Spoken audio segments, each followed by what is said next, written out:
You're listening to Morning Edition here on WCBU. When violent crime occurs, that crime affects more than just the victims.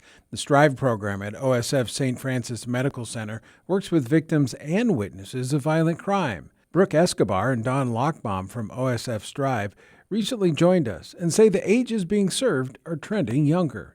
Here's Brooke Escobar. The recovery piece in trauma just really helps to assist individuals who've experienced trauma, just really process to make sense of the world.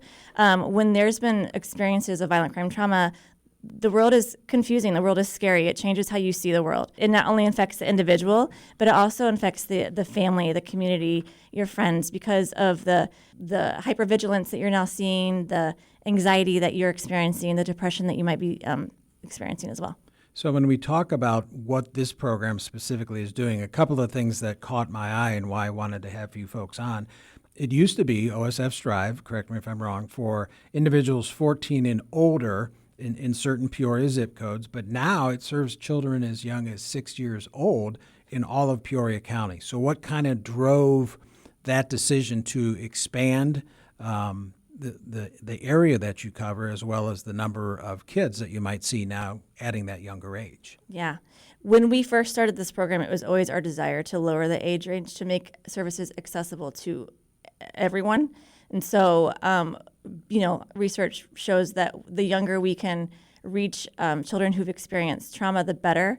Better for brain development, better for child development, get them to put in new coping skills, and get them have the access that they need to kind of process the experience that they went through at a younger age, so that when they grow up, they can continue to keep those healthy coping skills, keep those positive habits, to kind of make great decisions, learn to interact with others, conflict resolution. So the younger the age that we can help process, the better is what we were finding. So we also have Don Lockbaum with us. He's the manager at OSF Strive.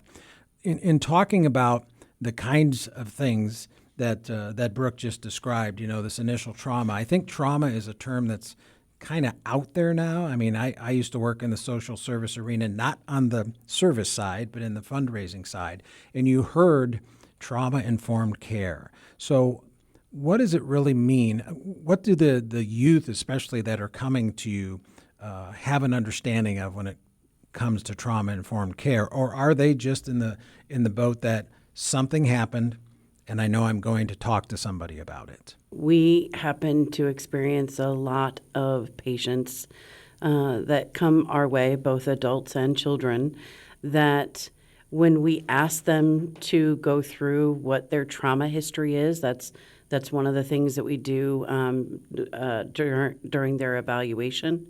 And very often, if you just ask them, what kind of traumas have you experienced, they will give you a very small list. And then as you go through the actual list of, well, what about this as a child? What about this as a child? What about this as an adult? And you start actually listing out for them, they recognize they've been through far more trauma than they realized, because it's become such a normalized part of their experience and their life. And your program also does have, as part of your team, people that are engaged with the Peoria Public Schools as well. Is that correct? Yes, we have therapists that are embedded into 3 different Peoria District 150 schools. Have you seen numbers trending that seem to verify what you both have said about that we do need, and it is verifiable that kids are coming to us at younger ages to get some help? Absolutely. I think that as more parents and the community know about the fact that we lowered our age range, the more people are getting excited and referrals are coming in, just saying, hey, my kid could absolutely benefit from the services that OSF Strive provides. That was Brooke Escobar and Don Lockbaum from OSF Strive. You're listening to Morning Edition on WCBU.